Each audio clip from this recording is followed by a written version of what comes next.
Hey guys. Okay, so I just confirmed that this is on. I'm now using a mic, but I'm now back in Toronto. If you guys did not know, I was traveling with my family to Korea and Japan for the last, I would say, 3 weeks to close to a month.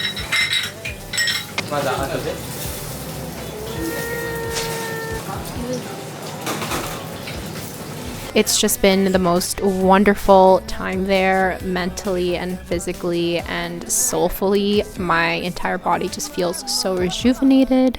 While I was there, I obviously spent so much quality time with my family, but I just got like a bunch of, Korean treatments and lots of great food, lots of quality food. But now that I am back in Toronto, I am here to say hello.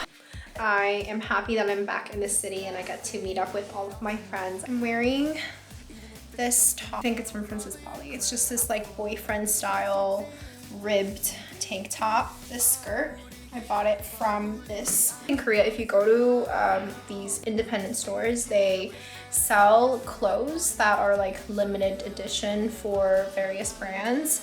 This is from Adidas and I got this from one of those stores. And this blazer, I actually have no idea where this blazer is from. Hold on. Let me take this off and find out. Hold on. And then I have my earrings. How are you guys? I hope you guys are all doing well and taking care of yourself as the seasons are changing. I heard that COVID is sort of coming back. That is very scary, but let's all hope that we are staying sanitized and clean and not getting sick, because I don't want you guys to get sick. So today's video, I actually want to talk about some of the recap of the things that I have done in terms of treatments and also just a general how to self glow up. These are pretty much all of the tips that I have implemented. I want to say all, but most, just because of the length of this video. I don't want to keep it too long. I am going to be talking about what I did and what are some things that I have, spent money on to glow up and self-improve my looks or the way how I present myself. Obviously, if you guys have been following my channel for a while, you guys can go back to my older videos, maybe like in 2020, 2021. I obviously do not look the same. That was, I think it was like 3-4 years ago.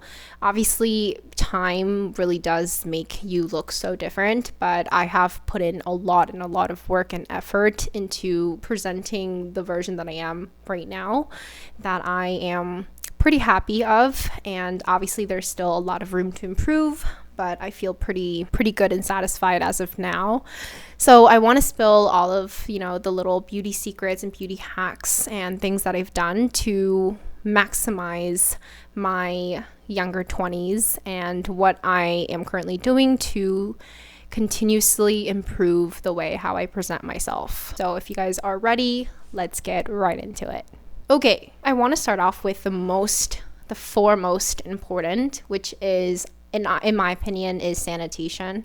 Before you try to then take care of your outer appearance, the most important thing is the fundamental things, which is to stay clean. Not just looking clean and, trying to get that clean aesthetic, but actually being clean. And I have noticed a lot of people do not actually wash their hands that often. I know this is like the most simplest thing ever, but if you don't wash your hands, you do realize that you touch your face unconsciously with your hands, and whenever that happens, your skin is going to break out. No matter how strong your skin is, if you're someone that likes to rub your skin a lot too, please wash your hands at least I wash my hands. I'm a little obsessive. I do wash my hands every 30 to an hour. That's why my hands are they're very dry. Because I wash my hands too much. I think this might be like an OCD or something, but I like to stay clean. Obviously take showers every single day. I know there's a lot of people who don't wash their hair every single day, just because apparently washing your hair every single day is bad for your hair and your scalp health, but I would have to disagree with that, because it's really a case by case kind of thing. If you have really fine hair that easily falls off and easily cracks and breaks just by adding even the littlest bit of pressure or heat, then that would be the case where you don't want to wash your hair every single day. But if you have just normal hair, just wash it every single day. You know, I've heard that some people who have not been washing every single day changes to washing every single day. They notice that their hair actually don't fall out as easily as it used to than before. Personally, what I have noticed is when I don't wash my hair every single day, the oils in my scalp start coming down to my face, and then I start getting breakouts around the hairline and my forehead area.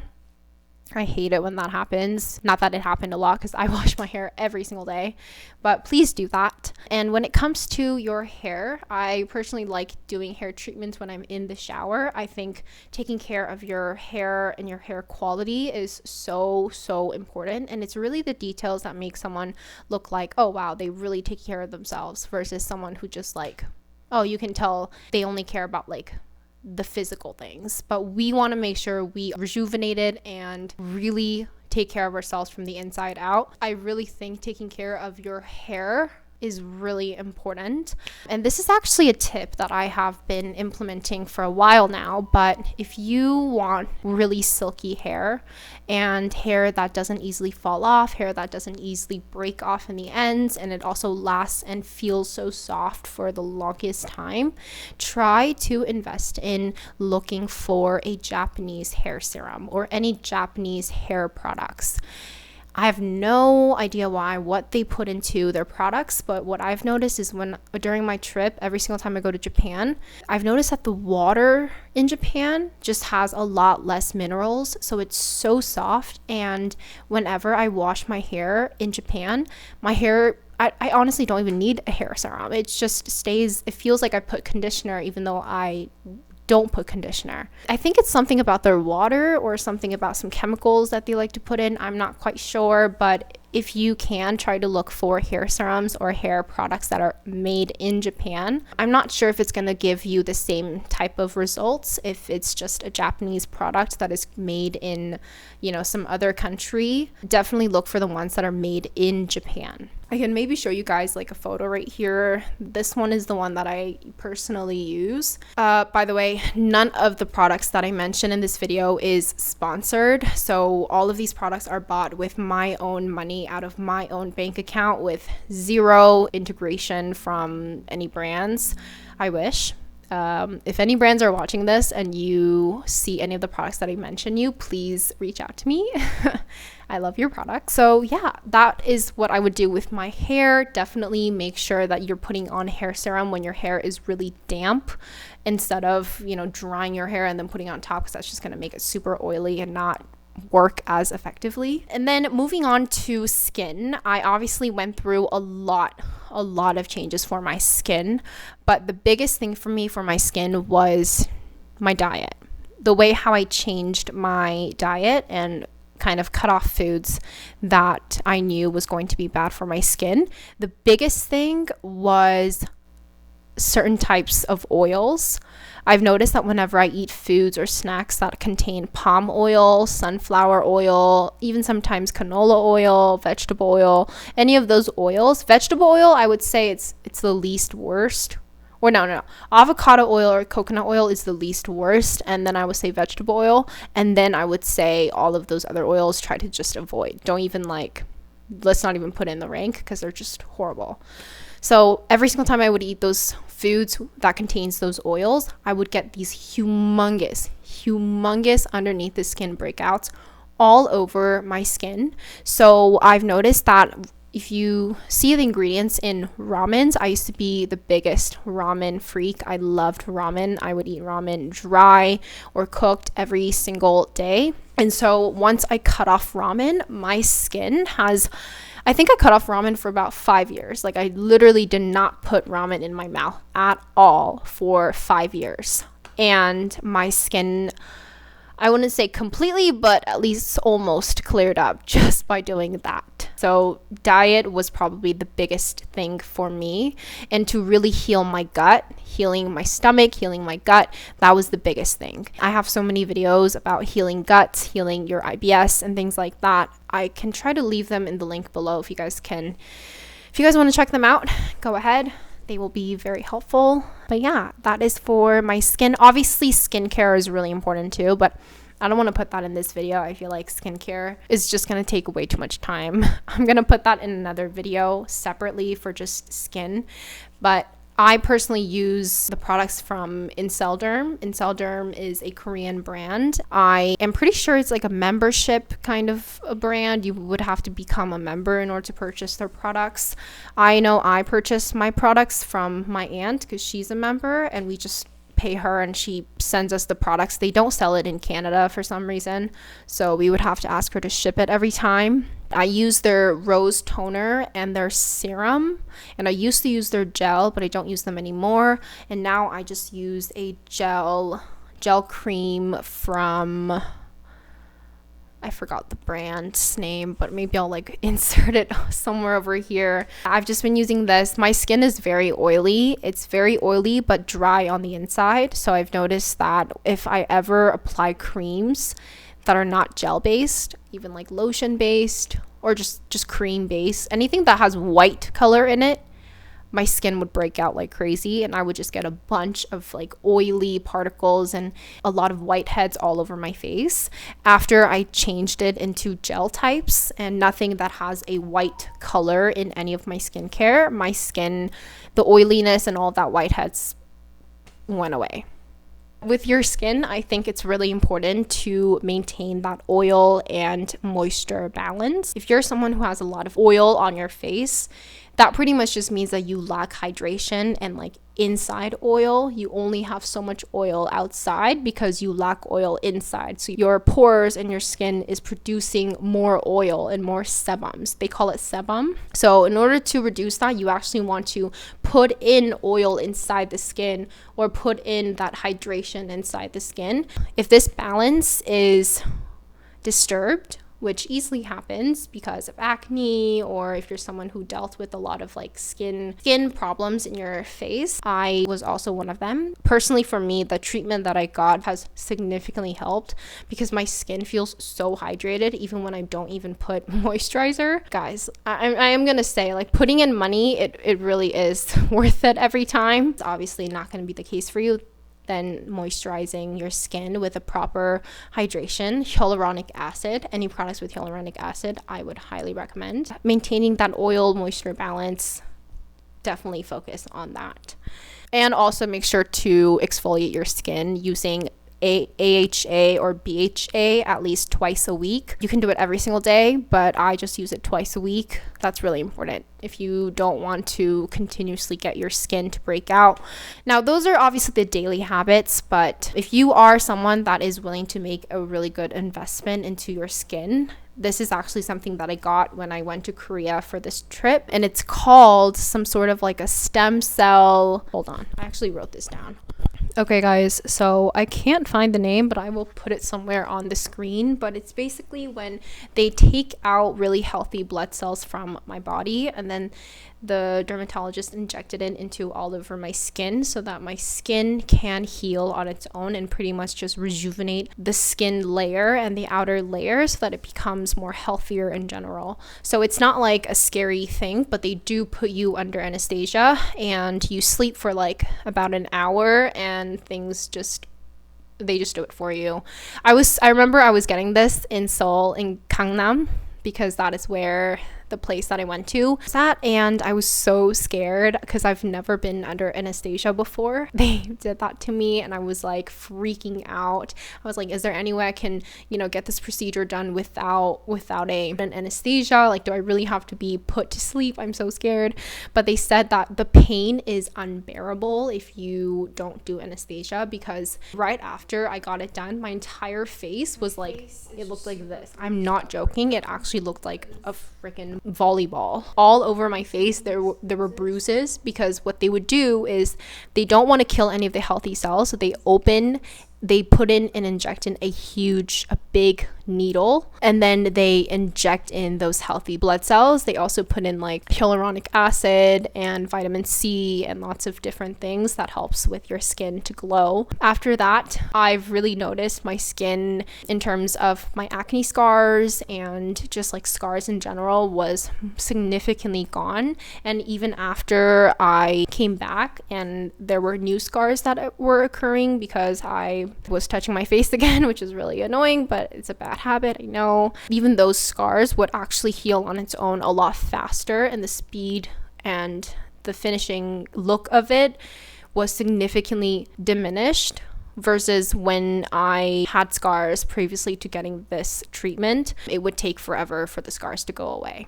I've also noticed that my skin's pores has really diminished. Also, for some reason, I've noticed that my face shape has kind of changed a little bit too. I don't know what they did to my face shape, but my face shape just looked a lot more toned and just very like the tension. It was just a lot more stuck together instead of being very loose.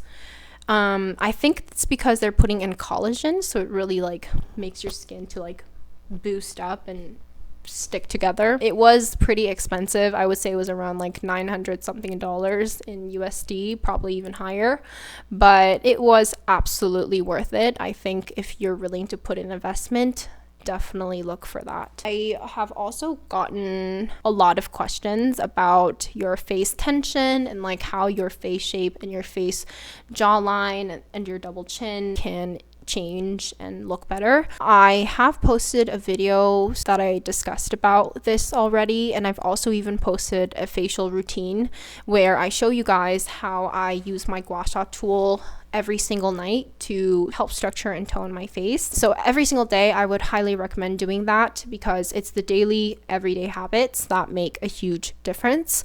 No matter how many treatments or procedures that you get done on your face, without those daily habits, those are going to be super temporary. So you want to make sure you continue to keep yourself up. So if you guys don't know, I grind my teeth while I go to bed. Even when I'm not sleeping, I'm unconsciously really putting a lot of tension in my jaw area.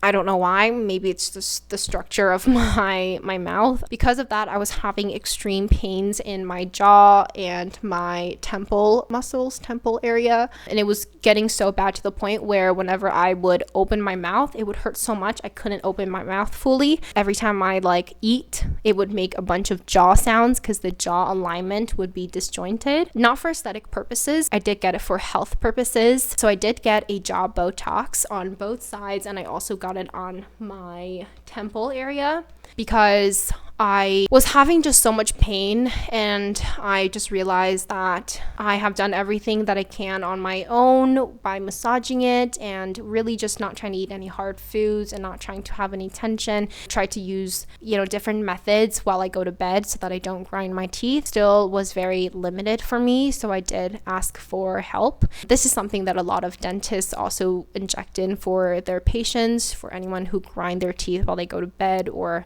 they just have too much jaw tension where it hurts, gives them so much pain. So I have gotten it, and honestly, I would recommend it. It's not that expensive. I would say it's not even like a procedure. It's actually just relatively pretty quick. They just inject it like boop boop, and then it's done. It doesn't hurt. The effects are obviously very effective for your jaw. I don't know about Botox in other areas. I've never gotten it. I've never gotten Botox other than my jaw. I don't feel the need. When I was getting the ones on my jaw, I really saw a difference because aesthetically, it completely gets rid of the muscles in your jaw, so your face just looks so much more slimmer and more feminine is what I've noticed. It's just a plus. I've never expected that. I never even got it to have that kind of look, but it came along with it, and I'm not complaining. I do want to go back to hair, actually, guys.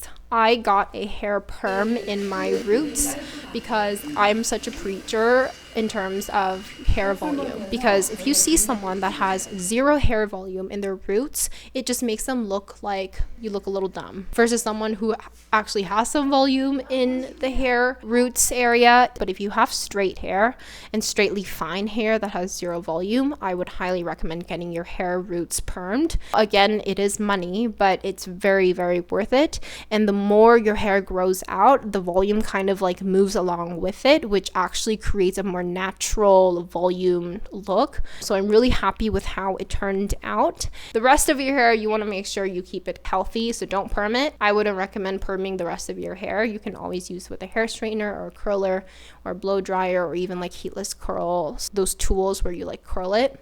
The last thing, I wouldn't necessarily say this is a looks appearance based thing, but it's really just how it impacts the way you present yourself, is the way you talk. While I was in Korea, I actually met a lot of people who went to speech academies, and especially for people who wanted to work in a field such as being a flight attendant, or if you wanted to be some sort of like an announcer, a news broadcaster, a lot of them went to speech academies. And somehow that has become such a trend for just normal everyday daily people, who a lot of like affluent people in Korea and daughters of affluent people, they would go and attend these speech academies to fix the way how they talk and just the way how they present themselves. Obviously, in English, it is a lot more difficult to speak without filler words, because filler words are just such a part of our daily lives. It just makes the language a lot easier to talk. However, I would highly recommend, if you can, to search for online tutors that can help you to fix that. I know in high school, right before going into university, I wanted to improve myself in the way that I speak. So I actually had a private tutor, and she instructed me on the way how I talk. If I was unconsciously saying something repeatedly, like filler words, I say and like a lot in my videos when I'm filming, but in real life, I don't actually use those words very much. It's just habit with these videos. It just makes me look a lot more personable and a lot more easier to connect to if I'm using filler words. I don't know why. It just feels more personable when I'm using filler words instead of when I am socializing in the real world, where I sound like an AI sometimes, but sometimes in certain settings, in certain situations, that is the way you have to talk. If you want to improve yourself and really improve the way how you appear, really invest in that. Learn the way you talk. You can just record yourself talking or film a video of yourself talking, and you will notice your talking habit. That is a great way to figure out what you are doing and where you can fix it. Okay guys, that is the end for this video. I hope you enjoy. I'm ready to go to bed. If you have enjoyed this video and found it helpful in any sort of way, don't forget to give this video a like and subscribe to my channel to see more videos like this. I always want to be there for you guys, to help you guys to become your best potential. I have come a long way, and I still am going a long way. We're in this journey together. But if you have any video ideas, don't forget to comment below. Share this video to as many people as you want, or to anyone who is into self-improvement, self-care, wellness, beauty, all of that. I love you guys so much, and I will see you guys. I'm gonna do the big heart, but I'm like, hold on. I will see you guys in my next video. Love you guys so much.